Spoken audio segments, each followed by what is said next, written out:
What kind of gift ang maibibigay ninyo this season sa iyong mga minamahal po sa buhay? Ngayon, kapag narinig po yung ganyang klaseng katanungan, ang madalas po naririnig po namin is, the greatest gift that we received is a brand new car.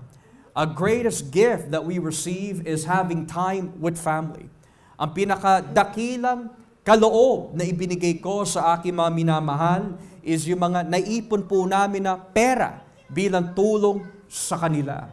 Subalit, bagamat ang mga bagay po nito ay maituturing po mabuti at nagmumula po sa Diyos, lalo na kung hindi po ito dumalabag sa Panginoon, nonetheless, we tend to forget kung ano po ang greatest gift na maibibigay po sa mga tao.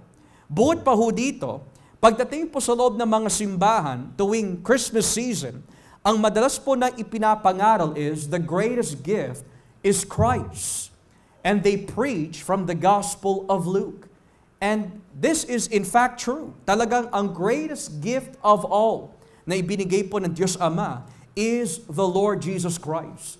Subalit, there is dangers minsan kapag ito lang po ang naging sentro ng ating pag-iisip. Nang ibig sabihin, Jesus is the greatest gift, kakalimutan ko na ang Diyos Ama at kakalimutan ko na rin ang Diyos Espiritu Santo. In other words, Christmas at yung New Year season ay nakasentro po sa Panginoon Jesus, pero isinasandabi na po ang una at ang ikatlong persona ng banal na Trinidad. Kagaya po na nabanggit ko po sa inyo kanina, family is a gift from God. Having a church is a gift from God. Financial blessings are a gift from God. Pero we must understand, ayon po sa Santiago, kung ating po saglit babasahin, sa Santiago 1, saan po ba nagmumula ang mga kabutihan na ito? Santiago 1, at dito po tayo sa talatang 16 hanggang 18. James chapter 1, verses 16 to 18. Tignan niyo po ang nakalagay. Kaya huwag kayong magpadaya, mga minamahal kong kapatid. Lahat ng mabubuti at angkop na kaloob ay nanggagaling sa Diyos, na siyang dumikha ng mga bagay sa langit na nagbibigay liwanag. Kahit pabago-bago at paiba-iba ang anyo ng anino ng mga ito, ang Diyos ay hindi nagbabago. Verse 18, ayon sa kanyang kalooban, ginawa niya tayong mga anak niya sa pamagitan ng pagkilala natin sa katotohanan upang maging higit tayo sa lahat ng nilikha niya. So ayon po sa versikulo 17, saan po ba nagmumula ang lahat ng mabuting kaloob? Sabi ng Biblia, ito'y nagmumula sa Diyos. Ang ating mga anak ay maituturing po natin kaloob ng Diyos. Ang ating born-again experience ay maituturing po natin kaloob ng Diyos. Ang ating mga pamilya ay maituturing po natin kaloob ng Diyos. Lahat ng mga ari-arian po na ibinigay sa atin ng Panginoon ay maituturing po natin kaloob ng Diyos. Subalit, again, when it comes to Christmas season, even though we count these things as a blessing, and even though we say that Christ is the greatest gift to those who receive Him by faith and repentance, nakakalimutan pa rin ang Diyos Ama at ang Diyos Espiritu Santo. And let us be biblical for a moment. Walang Christmas, walang New Year's, kung hindi ito pinintulutan ng Diyos Ama. Walang kaligtasan, walang banal na Espiritu, kung hindi ito ibinigay ng Diyos Ama. Si Kristo ay Diyos. Ang banal na Espiritu ay Diyos. Ang Diyos Ama ay Diyos. At kung magiging sentro po ng ating puso at pasasalamat sa iisang persona lamang na Trinidad, pero kakalimutan po natin ang una at ang ikatlong persona, we miss the point of thanksgiving. Sa gayon, ano po ba ang ginawa ng Diyos Ama? Ano po ba ang ginawa ng Diyos Anak? Ano po ba ang ginawa ng banal na Espiritu po sa atin upang mabigyan po siya ng pagpupuri? Balikan po natin ang Efeso Kapitulo 1, talatang 3 hanggang 4. Napakaganda po nito mga kapatid, lalo na kapag tayo po ay papasok sa panibagong taon. Sabi po ng Biblia, purihin natin ang Diyos at Ama ng ating Panginoong Hesukristo. Praise be to the God and Father of our Lord Jesus Christ. Sa ating pag-aaralan, kung lolobin po ng Diyos, mula po sa talatang 3 hanggang talatang 14, ito po yung tinatawag the eulogy. The eulogy. At ano po ang ibig sabihin ng eulogy? Ang pagbibigay ng pagpupuri at pasasalamat sa Diyos.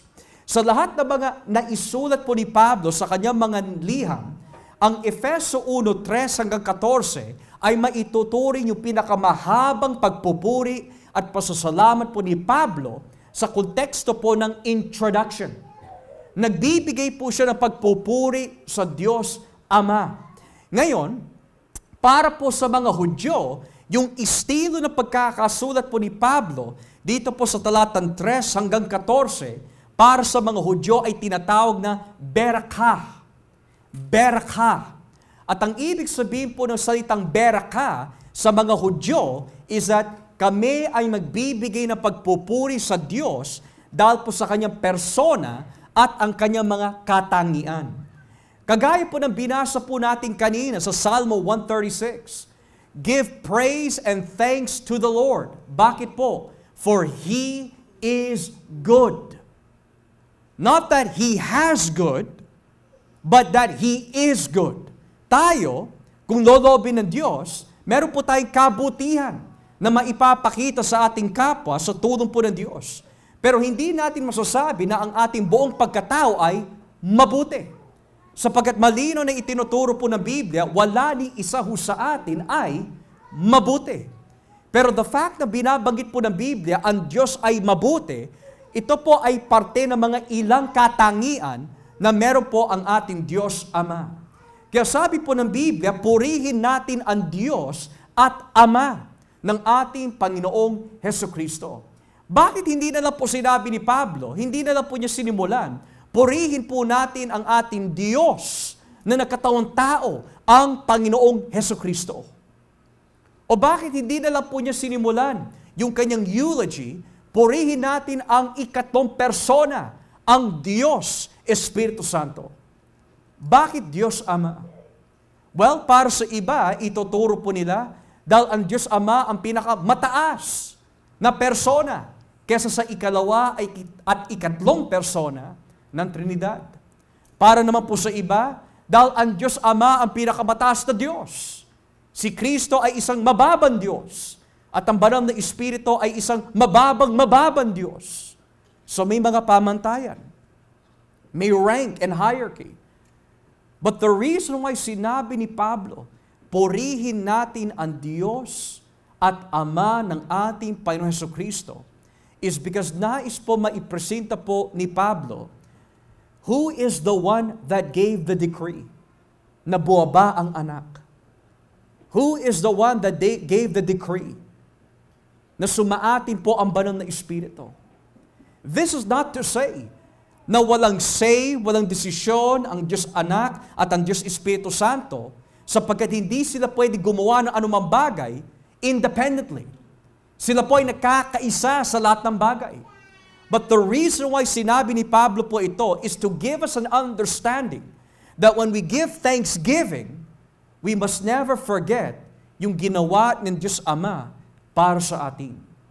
Now, I must admit, kung titignan po natin ang talatang 3 hanggang 14, napakaraming pagpapala na ibinigay po ng Diyos Ama sa atin. Gayunpaman, ito po ay mahati lamang in accordance to this afternoon service to 3 important things. Sabi po dito sa talatang 3 at 4, purihin natin ang Diyos at Ama ng ating Panginoon Jesucristo. Bakit po? Dahil sa pakikipag-isa natin kay Kristo, ibinigay niya sa atin ang lahat ng pagpapalang espiritual mula sa langit. Now, maraming mga gifts, pagpapala, na ibinibigay po natin sa ating mga minamahal po sa buhay. Pero ang mga gifts at pagpapala po na yan ay pangdupa lamang, nanggagaling sa mundo. Hindi nagmumula sa langit, kundi nagmumula sa mundo. Yung kaya ho natin maibigay na mga regalo, kaloob sa ating mga minamahal po sa buhay dito sa mundo, ay nanggagaling din sa mundo sa isang aspeto. Pero yung sinasabi po ni Pablo po dito, magpasalamat po tayo sa Diyos Ama. Bakit ho? Dahil po sa ating union, oneness, unity, relationship, kaugnayan sa Panginoon Jesucristo, ibinigay niya sa atin ang lahat ng pagpapalang espiritual mula saan? Sa mundo? Sa simbahan? Sabi po dito, mula sa langit. Nang ibig sabihin, God cannot give any spiritual blessing to anyone unless they are in Christ. Lagi ho natin tatandaan po yon. Ang nararanasan po ng mga hindi mananampalataya ay yung tinatawag po ng mga theologians, common grace. At ano po ang ibig sabihin ng common grace? Yung biyaya na ipinaparanas po niya sa lahat ng tao, mananampalataya o hindi, sa araw-araw. Kagaya po ng sinabi ng ating Panginoon Jesucristo sa Mateo 5, pinapaulanan po niya ang mga hindi matuwid at yung mga matuwid. Pinapakain po niya ang mga hindi makadiyos at ang makadiyos. Yun ang tinatawag na common grace. At minsan naririnig po natin yung mga katwiran ng mga tao sa labas, ang masamang damo ay mahirap patayin. Hindi ho. Ang masamang damo, kaya tumatagal ang kanyang buhay, ay daw sa biyaya ng Diyos. Hindi daw sa kanyang kalokohan. Kung tatanungin ho natin, Pastor, paano ko makikita kung gaano maawain at maibigin ang Diyos sa mga makasalanan na tao? Well, kung titignan niyo pa lang po ang Book of Genesis, mula na nagkasala si Adan, who knows what age that was? Hindi siya namatay at 60, hindi siya namatay at 70, hindi siya namatay at 100, hindi po siya namatay at 200. Sabi po ng Biblia, namatay po siya at 930 years old. Biyaya ang tawag doon. Pero kung si Adan ang iisipin po natin, mahaba ang buhay, sabi po ng Biblia, nung dumating ang isang lalaki ng pangalan Methuselah, hindi ho siya namatay ng 930. Hindi po siya namatay ng 940. Sabi ng Biblia, namatay po siya ng 969 years of age. At habang tumatagal po ang kwento sa Lumang Tipan, dumating sila Moises. Namatay po siya 120 years old. Kapag pinagpatuloy pa ho natin ang kwento, dumating si Joshua. Namatay naman po siya 110 years old. Ang mga buhay po na ito na tumatagal, kahit sa ating kasamaan na nagagawa po natin laban sa Diyos, pinapahaba po ito ng Panginoon para ho tayo'y magsisi at makita po natin ang kanyang awa at pag-ibig sa atin bilang mga makasalanan na tao. So kung babalikan po natin, yung nabanggit ko po sa inyo kanina, ang bawat tao ho sa buong lupa, sa buong mundo, ay nakaranas ng common grace. Hindi ka man naniniwala na may Diyos, but you are alive today because of God. You don't have to be a Christian to see the goodness of God in common grace. Gayunpaman, itong common grace na binabanggit ko po sa inyo, hindi ito yung tinutukoy ni Pablo bilang pagpapala na kanyang inaawit bilang papuri sa Panginoon. May dalawang klaseng biyaya na itinuturo po ng Biblia. Yung kanina, common grace, pangkalahatan. Mapa-atheist ka, Buddhist ka, Kristiyano ka, basta you are made in the image of God, because of His providence and preservation, iniingatan po niya ang mundo. Pero, ang gaytong klaseng biyaya ay hindi nakapagliligtas. Hindi ito nakapagbibigay ng ticket patungo po sa langit. Hindi po ito nakapagbibigay ng mga pagpapalang espiritual mula sa langit. Maari nabubusog ang ating mga tiyan. Nakapagkakaroon po tayo ng mga trabaho. Nagkakaroon po tayo ng mga bahay. Nagkakaroon po tayo ng mga damit. Pero ang lahat ng mga ito ay produkto at resulta at gawa ng common grace ng Diyos. Pero ano yung mga pagpapala na binabanggit po ng Diyos dito through the Apostle Paul? Ito yung tinatawag po sa teolohiya, special grace. Special grace. Kapag sinabi special, hindi po ito pangkaraniwan. It's not ordinary. It's not for everyone. Yung nararanasan mo mula sa Diyos na kaligtasan, na hindi nararanasan ng yung kapitbahay, kamag-anak, minamahal po sa buhay, is what makes the difference between the two. Common, buhay pa yung kapitbahay, kumakain ng kamag-anak, and etc. Pero what they have, what they do not have, that you have, is your union with Christ. Yung binabanggit po ni Pablo. So, nung sinabi po ni Pablo, purihin natin ang Diyos at Ama ng ating Panginoon Jesucristo dahil sa ating pagkikipag-isa kay Jesus, which the world does not have, which the world rejects. So, this means yung mga susunod na pagpapala na ating mararanasan is because of our union with Jesus. Minsan nasasabi natin, buti pa yan, buti pa ito, buti pa yung mga hindi mananampalatay na yan. Meron sila ganyan, meron sila ganito. Pero sinabi sa kawikaan, very clearly in the book of Proverbs, anak, huwag kang mainggit sa mga masasama. Bakit po sinabi ni Solomon ho yun? Bakit po sinabi ng banal na Espiritu through the writer of Proverbs, anak, huwag kang maiinggit sa kayamanan ng mga masasama. Huwag kang maiinggit kung ito yung mga ari-arian nila. Huwag kang maiinggit. Bakit po niya nasabi yun? Because it is temporal. It does not last forever. What they have, mga kapatid, ay ginagamit din po minsan ng diablo bilang tukso laban sa atin. Nakikita mo yan? Do you want that? Work hard for it. Gusto mo maabot yan? Para maipakita mo sa lahat ng tao that dati ito ka, ngayon nandito ka na? Sige, habulin mo yan. But at what expense? Your body, your mind, your time. And what is sacrificed? Your time for God, your children, the church. For what? Sa isang bagay that one day isasantabi on the day of judgment. Pero sabi ng Biblia, dahil sa ating pagkikipag-isa kay Jesus, ibinigay niya ang lahat ng mga espiritual na pagpapala mula sa langit.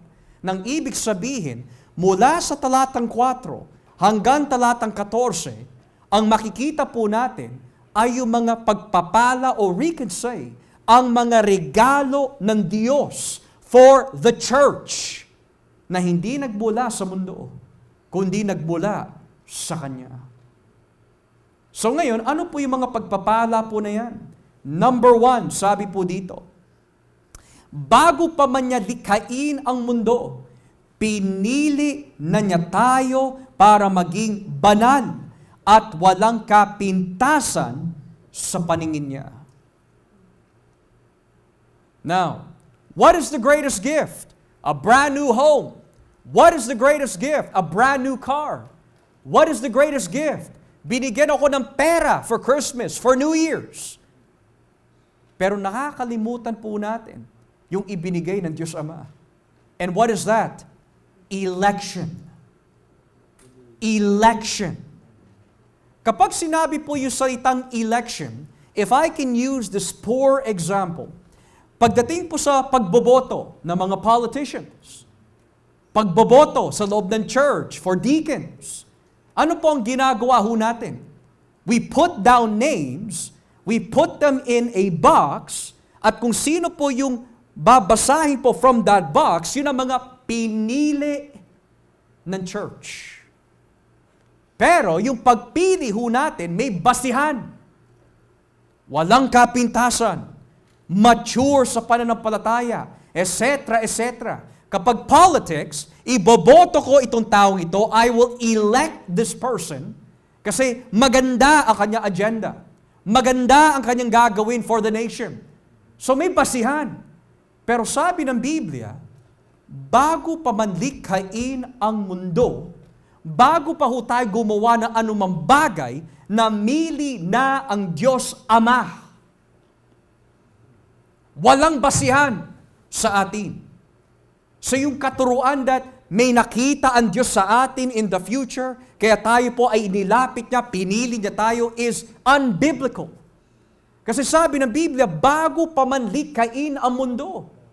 Kagaya po ni Esau at ni Jacob, hindi pa gumagawa yung kambal na masama o mabuti, namili na ang Diyos.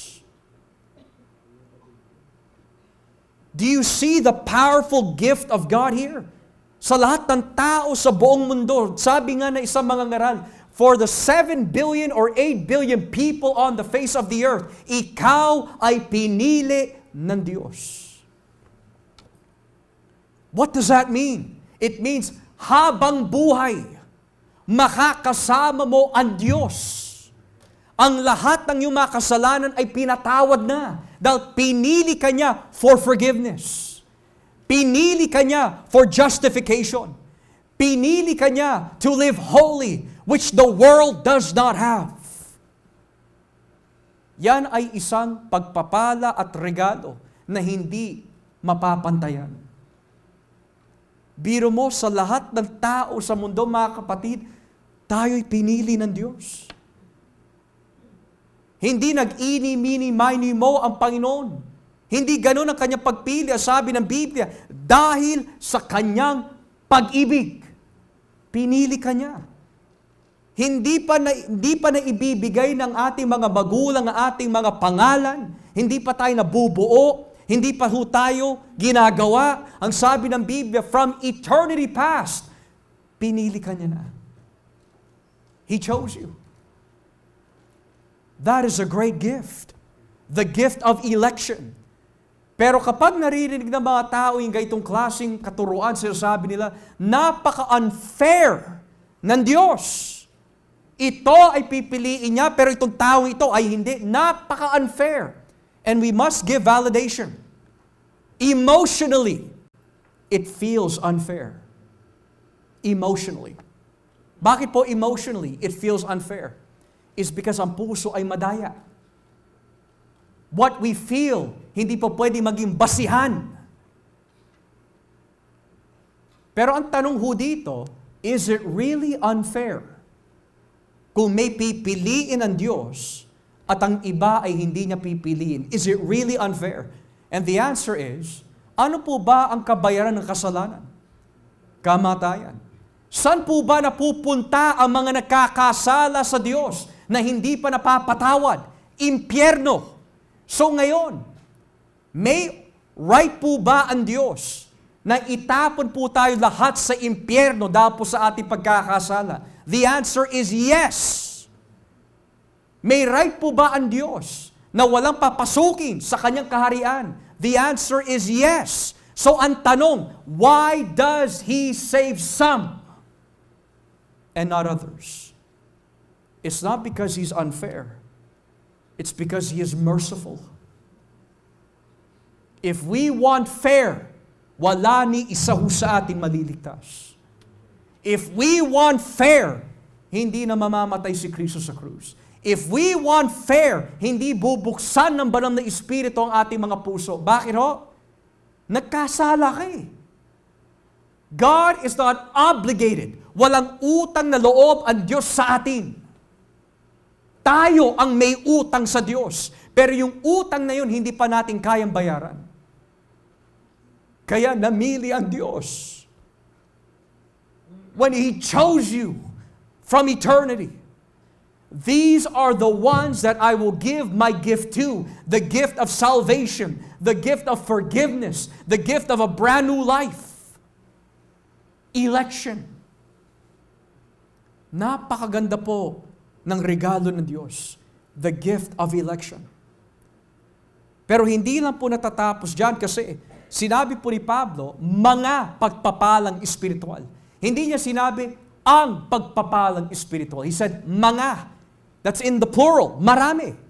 So bukod pa ho sa election, sabi po dito, sa talatang 5, dahil sa pag-ibig niya, noong una pa'y itinalagan na niya tayo para maging mga anak niya sa pamagitan ni Jesucristo. Ngayon, here's the question. If the first spiritual blessing from heaven is election, ano po yung ikalawa? Predestination. Pastor, di ba ang election tsaka predestination, iisa lang yan? Sa isang banda, iisa po sila, pero may different function. Hindi mo pwede i-elect ang isang tao na walang predestination. At walang predestination kung walang election. They work together, but there's a difference. Election means, this person I have chosen for something. Predestination, itong pinili ko, I will bring him here. Predestined. Notice the prefix, pre. Kapag sinabi pre, before, bago dumating, bago mangyari. Now, when you say destined, meron siyang pupuntahan. Meron siyang paglalagyan. Meron po siyang direksyon. And the question is, where is he predestined to be? Sabi po ng Biblia, predestined to be a child of God. Si Pablo ay isang magandang halimbawa. Nung malaman po ni Ananias sa pamagitan po ng isang pangitain, sinabi ng ating Panginoon, Ananias, pumunta ka sa bahay ng isang taong ito, sapagkat may naghihintay sa inyo na ang pangalan ay Saulo of Tarsus. Panginoon, narinig ko about this man, napakasama. Marami siyang inuusig na Kristiyano. Kagaya po natin, mga kapatid. Kapag may nakikita po tayo isang tao na malabo mabago ito, ang sama ng ugali, palamura, ang dumi ng pag-iisip, mainitin ng ulo, palaaway, mabisyo, malabo, mabago ang taong ito. Maliban lang, mga kapatid, kung siya'y piliin at i-predestine ng Diyos. Yan ang nangyari kay Pablo. Si Pablo mismo ang nagsabi nung siya'y binago ng Diyos.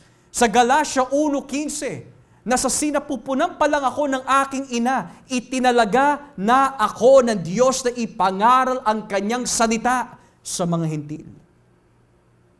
Meron din ang mga nagtuturo, ang predestination ay isang doktrina sa bagong tipan lang. Pero wala ito sa buong Biblia, sa bagong tipan lang. Wala ito sa lumang tipan. Really? Jeremiah. Sinabi ng Diyos kay Jeremiah, before you were formed in the womb, I already chose you. Si Noah, sa dami-dami tao po na nabubuhay sa panahon ni Noah, bakit si Noah? Kasi ang sabi po ng Biblia sa Genesis 6:8-9, but Noah found grace in the sight of God. It doesn't mean si Noah ang naghanap sa biyaya ng Diyos, kundi dahil po sa biyaya ng Diyos kay Noah, ginamit siya. Pagdating kay Abraham, sa Genesis 18:19, I chose him that he will lead his family in the ways of righteousness. Predestination. This means, ang ating destiny is not, galing ako Pinas, dito babagsak sa Winnipeg, tapos na ang buhay.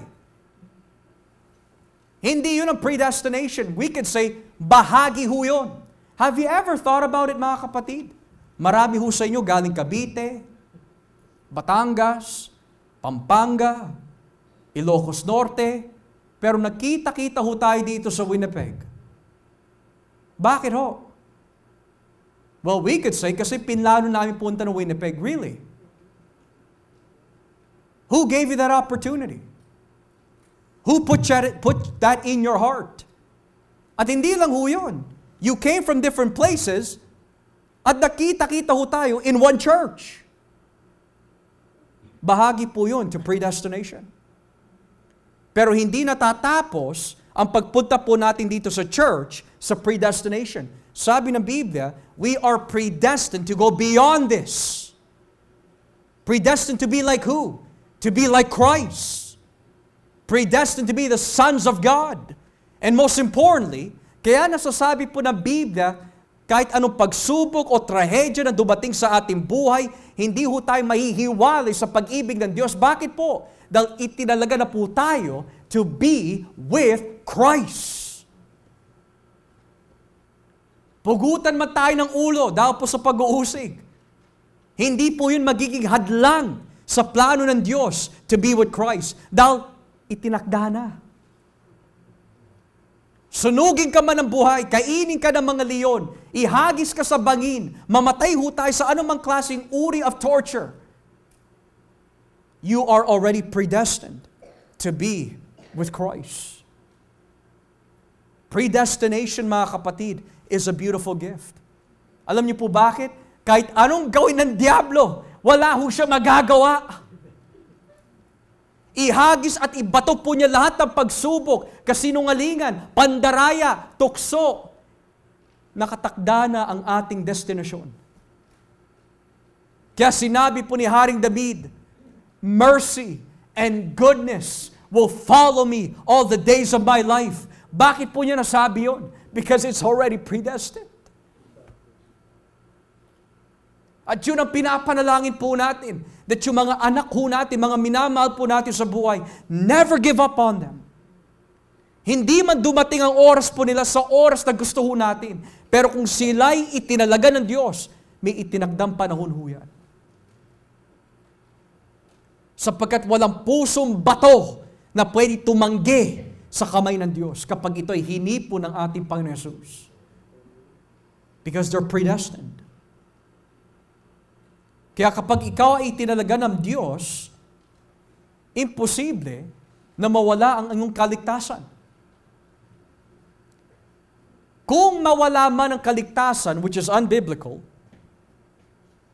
that goes to teach, number one, hindi ka kayang iligtas ng Diyos. Number two, walang kapangyarihan ang Diyos na italaga ka. Pero sabi po ng Biblia, purihin ang Diyos Ama dahil pinili ka niya, itinalaga ka niya na maging anak niya. At anong pong ibig sabihin na maging anak ng Diyos? Ang lahat ng pribileyo na natatamo po natin kay Jesus is because we are the children of God. Prayer meeting? Sa lumang tipan, hindi lahat nakakalapit sa Diyos.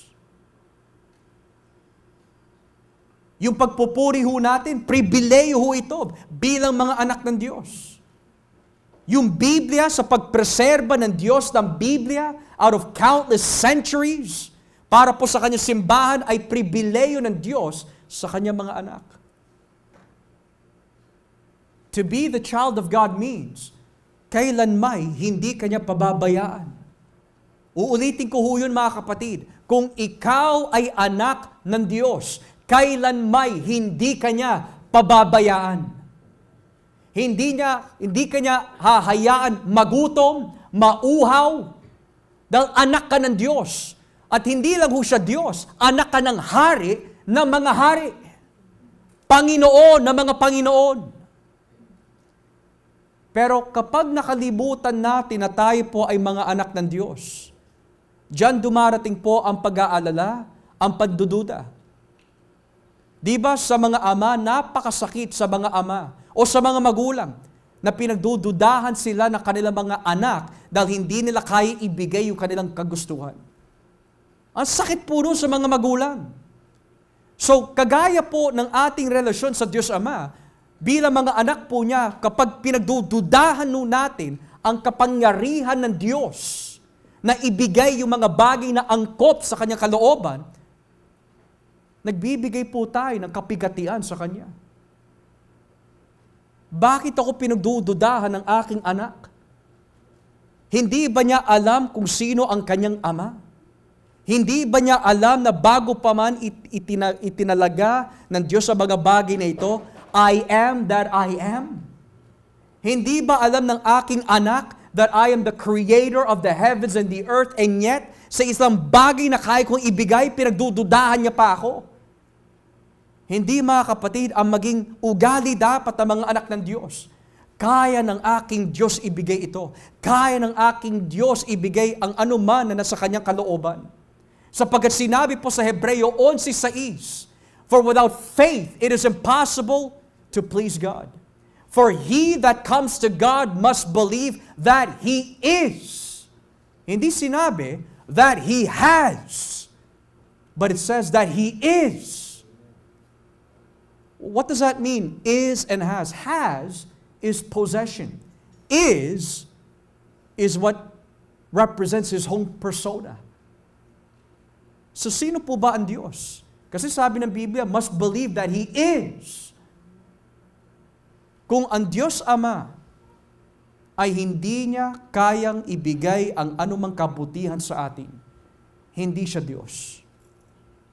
Pero dahil ang Diyos Ama ay Diyos, all-powerful, all-present, all-knowing, kaya niya ibigay po yun.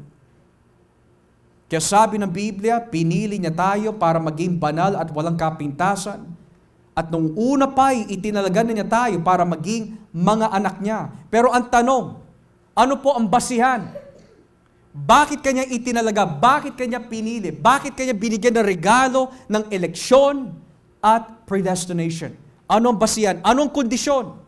Well, sabi po dito sa talatang 5, ayon na rin ito sa kanyang layunin at kalooban. Di niyo po ba alam, mga kapatid, kapag ikaw'y niligtas, pinili, itinalaga ng Diyos, bahagi ka ng kanyang layunin. Bahagi ka ng kanyang kalooban.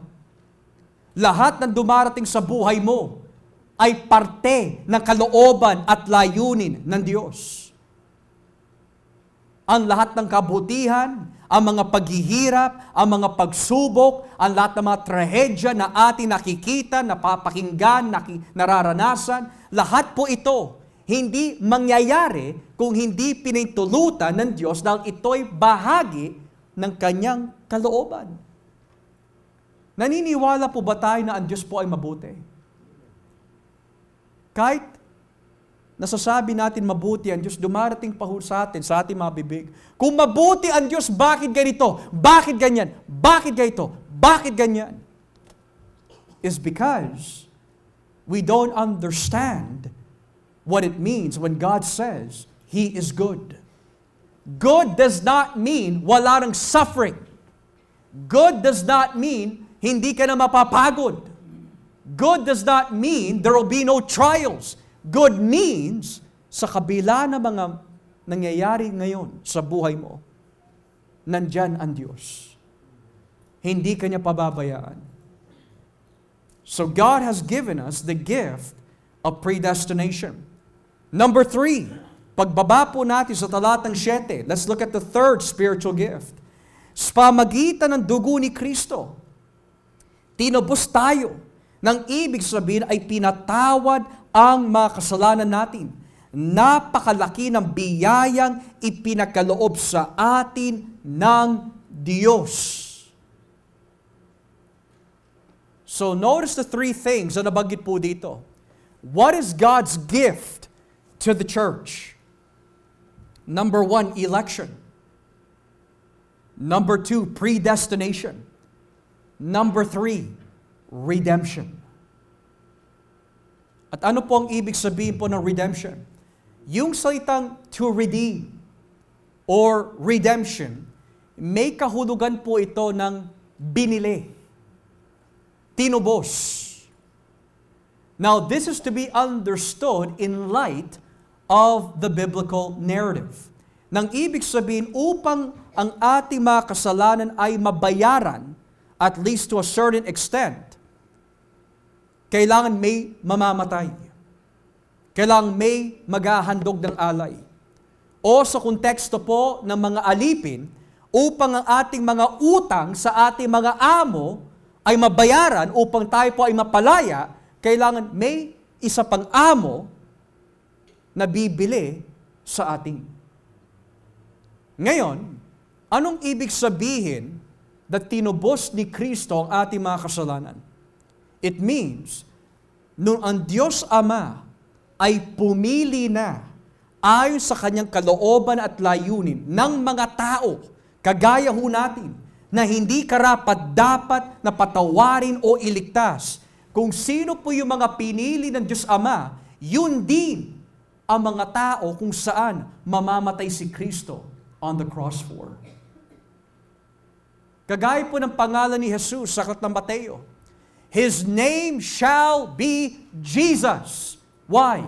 For He shall save His people from their sins. Bakit hindi na lang po sinabi, He shall save all people? Bakit His? Why that specific pronoun, His? Kapag sinabi mo His and all, magkaiba ho yan. For example, that's everyone's table. So that means, pangkalahatan. But when you say, that's His table, hindi para sa lahat yun. It's particular. It's definite. It's specific. So nung sinabi po ng Biblia, may pinili na ang Diyos Ama, and Jesus will be His name, for He shall save His people. Sino yung His? Yung mga pinili ng Diyos Ama. Yung mga itinakda ng Diyos Ama. Yung mga itinalaga ng Diyos Ama. At ang ibig sabihin po nito, kaaway tayo ng Diyos. At ano ho ang ibig sabihin na ikaw ay kaaway ng Diyos? Galit ang Diyos sa atin noon, araw-araw. Yan ang nakalagay sa Salmo 5, Salmo 7. God hates the wicked. God is angry with the wicked every day. He was angry at you. God hated you because you're a sinner. You're filthy. We are unholy. Galit ang Diyos sa atin. May karapatan siya na patayin tayo at ihagis sa impyerno. Dahil galit siya sa atin. Dahil tayo po ay naging kaaway ng Diyos dahil tayo ang una gumawa ng kalokohan. Kailanmay hindi gumawa ng kasalanan ang Diyos sa atin. Galit ang Diyos sa atin noon. At ito nakakatakot. Sa mga hindi pa tumatanggap kay Jesus, sa mga hindi pa nagsisisi, sa mga ayaw pa ibigay ang kanilang buhay sa Diyos, galit din ang Diyos sa atin. Ayaw mo ibigay ang buhay mo kay Kristo, galit ang Diyos sa iyo. Ayaw mo magsisi, galit ang Diyos sa iyo. Kaaway ka ng Diyos. Kaaway tayo ng Diyos kapag gano'n. Pero upang mabura ang galit na yon, alam nyo, sa mga bawat reliyon, ito yung paraan po nila para maalis yung galit ng Diyos. Sa mga ibang simbahan, basta magsimba ka lang ng weekly, mag-ambag ka lang ng mga ilang amount, manalangin ka ng mga ilang beses, matatanggal ang galit ng Diyos. May nakausap po kami noong isang araw, isang puti, sabi niya, naniniwala ako sa gospel, kaya lang naniniwala din ako kay Maria. Kailangan mo dumapit kay Maria para palambutin ang puso ng Diyos. Kasi kapag dumapit ka sa ina, hindi pwede tumutol si Jesus. Kasi ina niya yon. Baluktot na teolohiya ang tawag doon. No, mga kapatid. Kahit si Maria, alam natin yun sa Lucas 1. Siya mismo ang nagsabi, nagpupuri ang aking kaluluwa sa Diyos na siyang ang aking tagapagligtas. Bakit niya kailangan sabihin yun? Dahil galit din ang Diyos sa kanya kung hindi siya magsisisi. Dahil lahat ng tao ay makasalanan. So ngayon, sabi po ng Biblia, para matanggal ang galit ng Diyos sa atin, may kailangan mamatay para sa atin. So ang regalo ng Diyos ay hindi lang eleksyon, hindi lang predestination, kundi ang pagbibigay ng kanyang buktong na anak na si Jesus. Praise be to God. Now, I want you to picture this, mga kapatid. This is beautiful. Picture this right now. Namimili ang Diyos. Nakikita ni Jesus ito. Sino ang pinili ng Diyos Ama? Si Brother Neil. I will die for Neil. Pinili ko si Saldi. I will die for Saldi. Si Mama Tess. I will die for Mama Tess.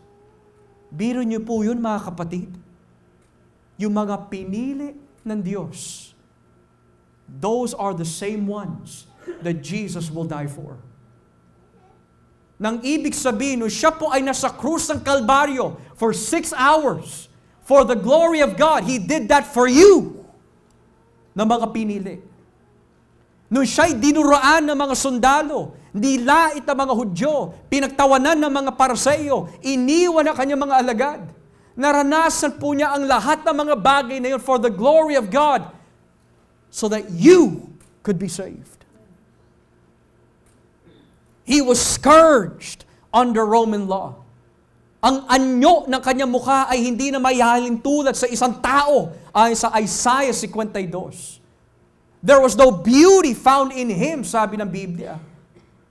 Napakapangit ng mukha ng ating Panginoon dahil sa mga bugbog na kanyang naranasan para lang maligtas tayo. At dahil po sa naranasan ng ating Panginoon, tayo po ay may access sa Diyos. Pero ito po ang masakit sa Panginoon. Anak, ito ang mga ginawa ko para sa iyo. Bakit mo ako pinagpalit sa mga bagay na makamundo? Pinagpalit mo ako sa pera. Pinagpalit mo ako sa material. Pinagpalit mo ako sa asawa mo. Pinagpalit mo ako sa anak mo. Pinagpalit mo ako sa mga kamag-anak mo. Pinagpalit mo ako sa pamilya mo. Mas inuna mo ang mga bagay nito kaysa sa akin. Hindi mo ba alam yung regalo ng Diyos para sa inyo?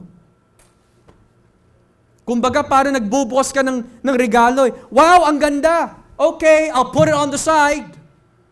Next! Where's my next gift? Kumbaga yun ang itinuturing natin. Na parang wala lang sa harapan ng Diyos. Binuksan mo yung regalo. Wow, salvation, election. Okay, next gift please. Hindi, mga kapatid. Kaya ho namin kayo, at pati na rin ang aking sarili, pinapaalalahanan. Mga kapatid, unahin natin ang Panginoon. Tumingin tayo kay Jesus. Mahalin natin siya sa tulong po ng Diyos. Isang tabi natin yung mga bagay na walang kinalaman sa kanyang kaharian. Hindi dahil para kay pastor, hindi dahil para sa church, hindi dahil para walang masabi ang tao, kundi dahil yung regalo ng Diyos sa inyo ay ibinigay sa pamagitan ng isang mahalaga, napakalaking halaga. And then may isasantabi lang na ganun-ganun lang. Pwede naman ako humingi ng tawad eh. May next year naman. May next week naman. Hindi yon ang ugali or attitude ng isang taong nagmamahal o nagpapasalamat sa Diyos. Hindi, kapag ikaw ay niligtas mula sa galit ng Diyos, hindi yung thank you, hindi. You will beg God, Lord, thank you. Mahuhulog sana ako sa impyerno pero niligtas niyo po ako dahil pinili niyo po ako, O Diyos. Thank you. Here's my life. Use it. Hindi yun, Lord, thank you sa kaligtasan na pag-iisipan ko muna kung ibibigay ko buhay ko sa iyo. Dahil marami pa akong gagawin sa aking buhay. Kaduda-duda ang ganong klaseng pananampalataya. Kaduda-duda. So number 3, redemption. Inalis ng Diyos ang galit niya sa atin. Number 4, if we read verse 13, kayo naman ay napabilang na kay Kristo nang marinig ninyo ang katotohanan. Ang magandang balita kung paano kayo maliligtas. Sa pagsampalataya ninyo sa Kanya, ibinigay niya ang banal na Espiritu na Kanyang ipinangako bilang tanda ng pagmamay-ari na niya kayo. Now let's pause here for a moment. May napapansin niyo po ba, mga kapatid, na pattern dito? Verses 3 hanggang 6, ito po ay Diyos Ama. Verses 7 and following, patungkol po ito sa Panginoong Jesus. Verse 13 and 14, patungkol po ito sa banal na Espiritu. Nang ibig sabihin, ang tunay na espiritual na pagpapala ay walang iba kundi ibinigay ng Diyos na Trinidad ang kanilang sarili sa atin. Ibinigay ng Diyos ang kanyang sarili sa atin. Yun ang greatest gift. The Father gave His election and predestination. Christ gave His body for our redemption. The Holy Spirit gave Himself for our guidance and down payment. Bakit nga po ba ibinigay ang banal na Espiritu? Pastor, para magkaroon tayo ng karunungan. Amen. Pastor, para maging matalino tayo sa Biblia. Amen. Pastor, upang mangaral po tayo na may katapangan. Amen. Pero hindi lang doon. Ang sabi ng Biblia, ibinigay ng Diyos Ama ang kanyang banal na Espiritu dahil ito'y ebidensya na tayo po, we belong to God. No wonder why sinabi ni Jesus, the Holy Spirit in whom the world cannot receive because it does not know Him. May mga katanungan Brother Josh, ang lahat po ba may Holy Spirit? No. Just like not everyone has salvation, not everyone also has the Holy Spirit. Then how do I know, Pastor, na sumasa akin ang banal na Espiritu? Number 1, do you love the Lord Jesus Christ? Marami po alam sa Biblia, hindi yun ang tanong. Marami ako na itulong sa church, hindi yun ang tanong. Matagal na ako Kristiyano, hindi yun ang tanong. Nakapagsalita na po ako ng tongues, hindi yun ang tanong. Ang tanong, do you love Jesus? And what is the measurement? With all your heart, soul, and mind. You may not love Him perfectly, but if you have a desire to love Him more, yan ay bunga na sumasa atin. Yan ang ebidensya na sumasa atin ang banal na Espiritu. Do you love Jesus more than your wife? Do you love Jesus more than your children? Do you love Jesus more than your family? Do you love Jesus more than your work? Do you love Jesus more than everyone and anything? More than accomplishments? More than wealth or life itself? Do you love Jesus? And if in your heart, perhaps even with tears, you say, yes, Lord, you know all things. Sumasa atin ang banal na Espiritu. Because He knows. Gagaya ng tinatanong po ni Jesus kay Pedro, Pedro, mahal niyo ba ako? Yes, Lord. Pedro, mahal mo ba ako? Yes, Lord. Pedro, mahal mo ba ako? Lord, you know all things. Do you have a love for Jesus? If the answer is no, you are in a very, very scary condition. Sinabi po ni Apostol Pablo sa 1 Corinto 16, sumpain ang mga hindi nagmamahal sa Diyos. Si Pablo din na nagsabi sa Efeso 6, 23 hanggang 24, pagpalain ang mga nagmamahal sa Panginoon Jesus. So ngayon, bakit ibinigay ng Diyos Ama ang Espiritu Santo? Dahil ito ang marka na sila'y pag-aari ko. Pag-aari ka ng Diyos. Do you have conviction? Kapag alam mo nagkasala ka, is there great conviction? Hindi ka makatulog? Hindi ka mapalagay? Or kapag nagkakasala tayo, hihingi na lang na tawad. Maunaway naman ng Diyos. Ang conviction is, kapag tayo nagkasala, kagaya po nung 2 tao na pumasok sa templo, meron na nagmamayabang para sa iyo. Ako'y nag-aayuno, ako'y nananalangin, hindi ako kagaya nito. Pero sabi po nung isa, hindi siya makatingin sa taas. Dinadagukan po niya ang kanyang dibdib. Have mercy on me, a sinner. Conviction is one of the great gifts of the Holy Spirit. When He has come, He will convict the world of sin.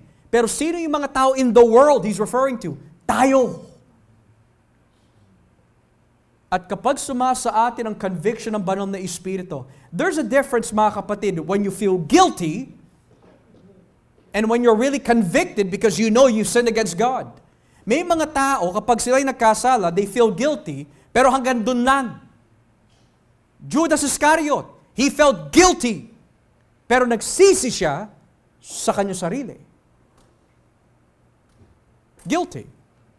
Haring Saul, he felt guilty dahil tinanggal ng Diyos ang kanyang kaharian, pero wala tayong makikita specifics na humingi po siya ng tawad sa Diyos. Meron naman nagigilty dahil nabuking, pero hindi dahil nagkasala sa Diyos. Ang tunay na conviction is, iniisip mo pa lang, hindi pa lumalabas sa iyong bibig, pag alam mo nagkasala ka sa Panginoon, pigating-pigati ka dahil alam mo pigating-pigati ang Diyos. Why did I do that? Mas inuna ko ito kaysa sa Panginoon. Why did I do that? Hindi ka makatulog. Tapos kapag lalapit ka sa panalangin, hiyang-hiya ka. Conviction. Ang magandang description po nito ay si Haring David. Psalm 51, Psalm 32, Psalm 6. Napakalinaw, he says there, ang iyong kamay ay aking nararamdaman. Napakabigat ng iyong kamay. Sa araw-araw, ito'y nararamdaman ko. Natutunaw na ang aking mga buto. Pero nung ako'y nagkumpisal sa inyo, nagkaroon ako ng kapahingaan. Nang ibig sabihin, kung ikaw ay anak ng Diyos and the conviction is there, dahil mahal ka ng banal na Espiritu, dahil pagmamayari ka ng Diyos, hindi ka niya patutulugin. Hindi ka niya bibigyan ng kapayapaan. For there's no rest for the wicked. Hindi ka niya bibigyan ng kapayapaan. Pero kung tayo po ay nagkakaroon ng kapayapaan na alam mo nagkasala tayo sa Diyos, may kapayapaan ka pa, nakakatakot ho yun. Ang tunay na anak ng Diyos, agad-agad dapat tumatakbo sa Diyos Ama. Humihingi agad ng tawad, hindi niya pinapalipas po yung mga ilang araw, ilang linggo. Huwag nating gagayahin si David. Yung mga istorya po na yan ay nagtuturing po halimbawa sa atin na huwag nating gayain o tularan ang kanilang mga ginawa, kundi umiwas tayo sa kasalanan. So ibinigay po ang banal na Espiritu bilang tanda na pagmamayari po tayo ng Diyos. And lastly, verse 14, ang banal na Espiritu ang katibayan na matatanggap natin mula sa Diyos ang ipinangako niya sa atin bilang mga anak niya, hanggang sa matanggap natin ang lubos na kaligtasan at dahil dito, papupurihan siya. Now look at this. Ano po yung unang-unang pagpapala na espiritual mula sa langit na ibinigay ng Diyos Ama? Election. What is that for? Look at this. I will choose I will bring them to me. They will be saved and forgiven. I will give my mark, which is the Holy Spirit.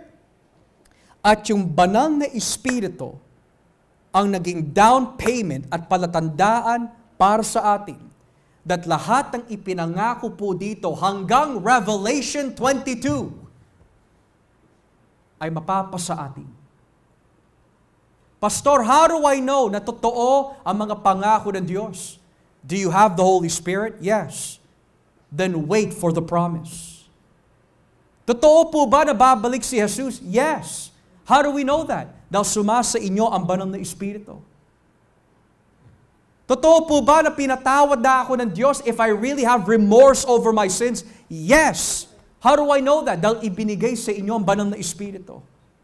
Every promise in the Bible is for the children of God. Lagi niyo po tatandaan yun.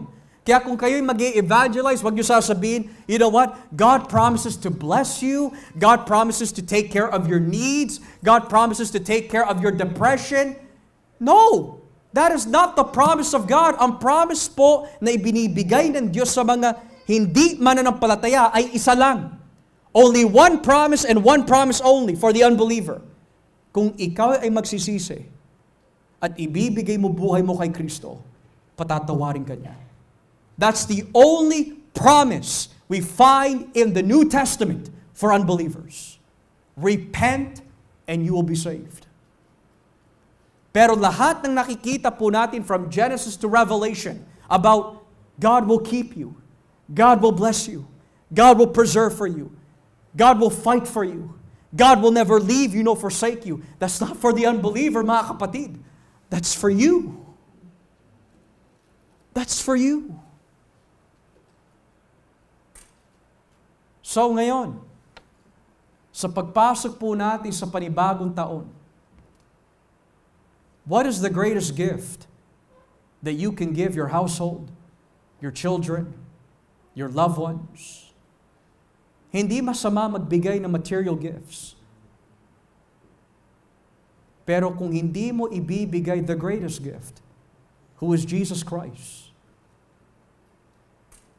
at hindi mo ibibigay yung mensahe of the greatest giver, which is God the Father, empowered by the Holy Spirit, then all other gifts are just one-way tickets to hell. Tatandaan niyo po yun, mga kapatid. You can give any gift to anyone, but unless that gift is the gospel of Jesus Christ, it's a gift that cannot save them. It's a gift that will not bring them to heaven. Maari mapasaya mo sila ngayon. Maari magkaroon silang kagalakan. Maari yakapin kanila. Magpasalamat sila. Pero unless you give them Christ,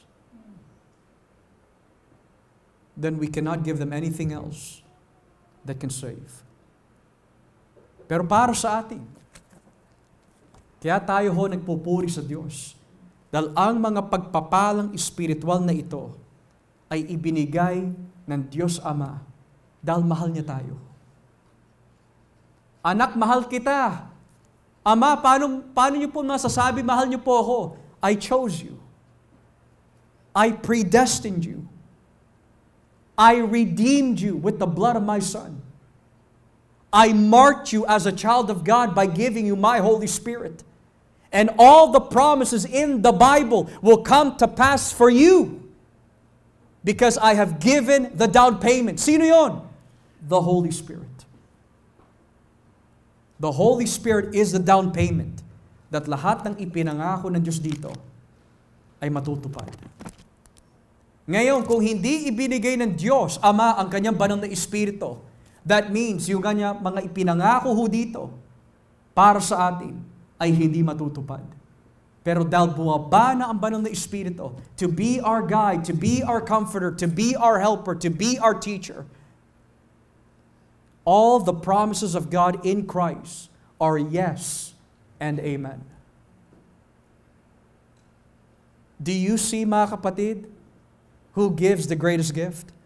It's God the Father. Kaya tayo lagi nagbibigay doxology. Praise God from whom all blessings flow. Kaya I pray that this Christmas season and New Year's, may bigay po natin ang pagpupuri sa ating Diyos Ama, who is the giver of all spiritual blessings in heaven. As we pray.